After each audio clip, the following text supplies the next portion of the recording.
Hello, I'm Dovin, and I love Hatsune Miku's music. And she's been having a great time recently, being a Fortnite skin and appearing in Festival. That factor should come up a bit later in the video, so please keep that in mind for later, please. But the main topic of this video is about Suntown's Confessions of a Rotten Girl featuring Hatsune Miku. Not only did the song reach number 3 on YouTube's trending music, but I kept seeing it over my timeline, so I'm going to talk about it. You know, what I like about it, maybe some trivia here and there, and some fan responses, because I do read your comments. So comment your thoughts right now, and I'll give it a read. I'll cuddle up into blankets, get some popcorn, read your funny ha-has and hee-hees.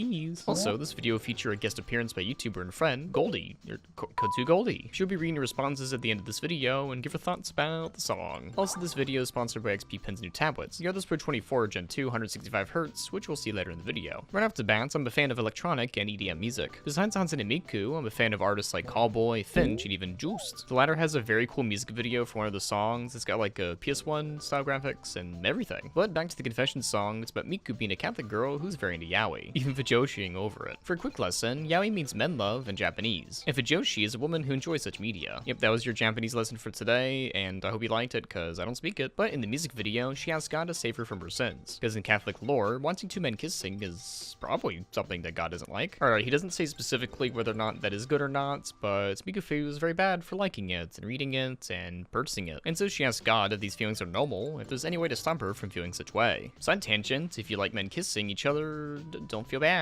If Miku likes it, it's probably not so bad. I mean, yeah, probably not bad. But outside the song itself, I do love the visual presentation, such as the graphic design and After Effects editing. Even the white outlines of the main drawings with limited animation were effectively used throughout the music video. It is one of those earworms that got stuck in my head the moment I listened to it.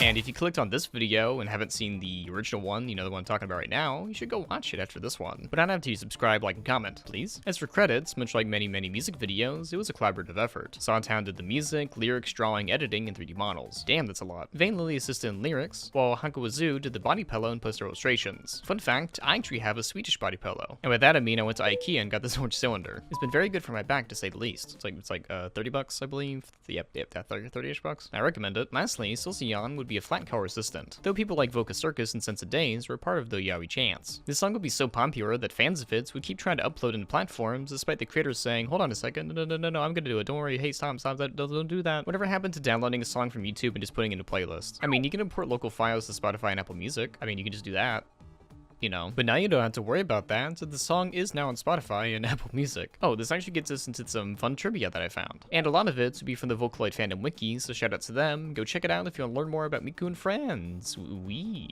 The Fortnite fact I mentioned earlier is that the song Magic Cure Love Shots would appear in the game as a song and emote. You know, the Miku Miku Beam. Yeah, that song was actually made by Sawtown as well. For you music fans of Beethoven and Miku, a very small subsection of the diagram, I suppose, Sawtown samples one of his songs, specifically Piano Sonata number 8. Yeah, back then songs didn't have to have like catchy titles or anything. You could just be like, yep, this is my song number 3. It's the third one. Like for the Atari 2600 for football, the game was just called Football. I mean, we only needed like one of those games back then. In the music video where Miku purchases a magazine, it's titled Hakawazu, in reference to the illustrator of the same name. And looking at their Twitter page, they're a bar artists, meaning they like big gay men. They like drawing them. But throughout the music video, we don't really have that. So maybe Miku just likes twinks or somewhat muscular men. More importantly is the paddle Miku is holding with the word sinner plastered all over it. Once, this is actually a reference to the yaoi paddle, a thing from the mid-2000s sold at Western anime conventions. It was a cultural phenomenon, so much so that it actually has its own Wikipedia page. Wow. What's fun is that in the music video, there would be a reference to a lot of Vocaloids, even lesser used ones in modern days. Kaito, Kamui Gakpo, Hiyama Kirito, Roo, Kagamin Len, Kagamin Rin, Megarun Laka, Gumi, and Kazin Teto. Shout out again to the Vocaloid fandom for having that fact and letting me read all those Vocaloid people. I didn't know their names. Did you? I didn't. Not sponsored. On Twitter, Suntown actually show off some concept art of the characters. You know, I always love when a creator does behind the scenes stuff. Like for a fun fact, all the things you see on screen were drawn by me. This rig, Goldie's rig, and even that background behind me. That one behind me, I drew it. And you can support the channel by following me on Blue Sky, join my Patreon. It can be drawn at the end of the video for $10. Yep, I brought it back. It's very fun. Can't wait to see you people can't wait. But back to the video. While the final music video is fun to watch, and I do like it a lot, learning more about how it was made can just be as fun, such as in a separate post they show off VY2 and lens art as well. Within the music video, so the Vocaloids would have jobs at the school, with Suntown confirming the main ones in our tweet. Kyotsuru is a history teacher, Gakupo is a PE teacher, and Kaito is an art teacher. Actually, to circle back to the plot of the music video for a second, Miku's seen with like piles upon piles of hentai on her floor. I don't know how much it is in Japan, but like, damn, that's a lot. Like, Jesus Christ, Miku. With all that money, you can buy a little laptop and goon without taking up a lot of space in all your books. Can't believe that's something I just said. And speaking of yaoi, I mean, we've been talking about this whole time in the video, so like, yeah, of course, speaking of yaoi. The notebook Miku's holding is a reference to Death Note, another manga that features men, however, they don't kiss. Very sad to see. Lastly, in terms of trivia, VTuber Kusawa Yasuya would do the dialogue for the section of the Miku music video.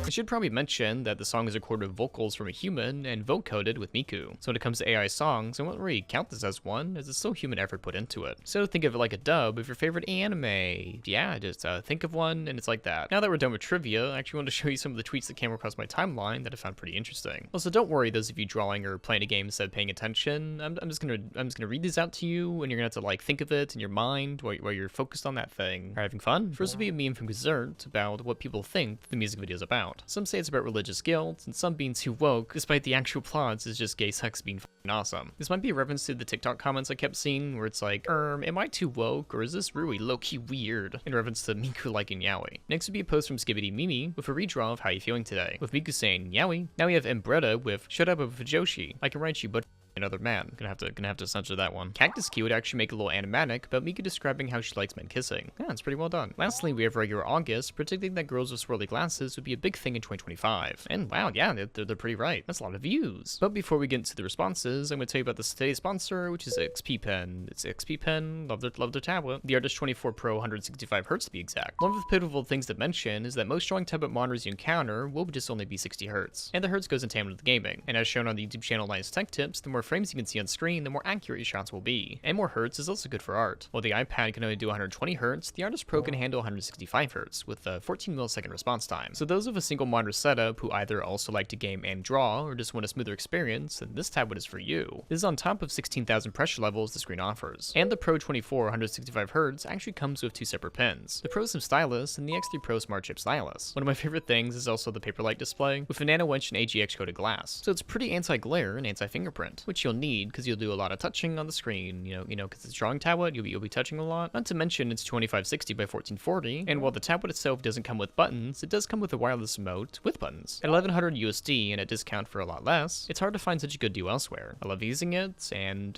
yeah, I just love using it. I just want to tell you about it, and thank you for sponsoring me, XP Pen. Alright, so now we get to go into the fan responses and Goldie's thoughts on the music video. What'd you think about it? I think it's pretty catchy. Seeing that this is MLM fetishization negative reaction is baffling to me, because if the song was released in the early to mid 2010s, there would definitely be more positive reactions and a lot of "she's just like me" from young nerdy girls during that time. I love it. I think it's so interesting as both a comedic representation of Fujoshis, but also as a genuine piece about how sexualities of girls is treated. Miku can't help that she's a hormonal teenager. Of course she's going to be curious about NSFW material and find one she's drawn to. But because of what she's taught by her religion about both homosexuality and her own sexuality, she feels immense guilt about it, and it feels like she's fighting to control herself. Also, it just sounds great, lol. It's catchy and oozes with a lot of geeky references from 2000s otaku culture. Lemons for a specific genre of fanfiction to an easy Danganronpa reference, dipped into what feels like an intense retake of Beethoven Virus, the song for a Korean arcade game. It gave this safe space for those who really are Fujoshi, rotten girl, growing up and embrace the silliness and fun. Sawtone, if I'm right, is very talented and made the vocal singing software, Miku, speak pretty good English like a cyberhuman. Personally, I wasn't able to recognize many of the BL references, as I come from a more Yuri-centric background. However, reading through the comments, it's almost baffling how many callbacks were crammed into this 3-minute video. From what I've read, many of these aren't just surface-level callbacks. It's clear how well-versed the creator was in their vast yaoi knowledge, and you honestly just gotta respect that. Not to mention the amount of religious imagery and references to religious guilt that never felt out of place here. It all meshed so naturally together. What I think is cool and just downright impressive were the visuals throughout. As Dovin said earlier, I also love the use of limited animation here. It makes everything feel so lively and intense to look at. Now, I'm a sucker for PS1 style animations, and when we cut to that about halfway through, you'd expect to be thrown off with the huge stylistic switch, but Honestly, it doesn't feel out of place one bit. Once again, just showing how well everything meshes together, both lyrically and aesthetically. Now, if you'll excuse me, I have to go read the latest chapter of the guy she was interested in wasn't a guy at all and go urine for a little while. Thanks for having me. I know this is a way shorter video, but I wanted to try something a little different and talk about some more fun things I kept seeing on my timeline. I was planning for another video this week, but honestly, Yuri Miku was way funnier, and I was like, yeah, I gotta talk about that. Also, shout out to Goldie for being a part of this little video. If you want to check out more gay stuff, go check out the channel. You learned about fighting games being gay, robots being a trans allegory, and even gender as a body horror. Also, of course, watch the Miku music video, because it's really fun, and I'm gonna do that right now, because the video's over, I'm just gonna go do that. If you haven't already, please subscribe, comment new video ideas, and keep on creating. Until next time, please have a good day. Please? For me?